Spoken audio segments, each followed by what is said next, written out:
hearing the word conflict can cause a host of reactions from leaders. Typically, it's an adverse response. It's not a word that generates a lot of pleasure from people. In response to conflict, there was a leader who simply said, "No thanks." But one of the marks of an effective leader is having the ability to resolve conflict. And isn't that true in life? As they say, no pain, no gain. But did you know that employees look to you, leader, to be apt at resolving conflict? They want a leader who is well-versed and developed in the skill, and as leaders, our response to conflict is typically one of two things. We either fight or we flight. In either option, it's not a great approach to resolving conflict. Now, I know I'm not going to convince you to love conflict with a 2-minute video, but I do want to give you something to noodle over.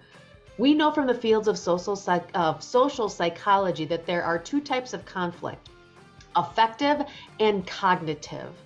Cognitive conflict is the type of conflict that we want to encourage at work. Yes, I said we want to encourage it.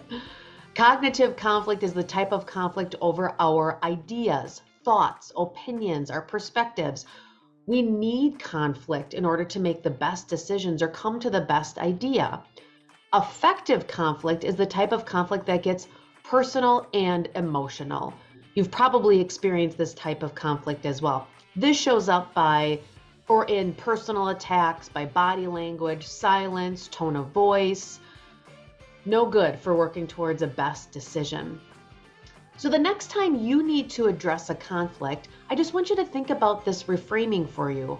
How you choose to handle it will determine your outcome. We've talked about that oftentimes and many times with leaders, that it's about your intentionality of your approach. So next time that you are faced with conflict, I want you to think about moving it or dealing with a situation that it is emotionally charged and move it to a more cognitive place. See you next time.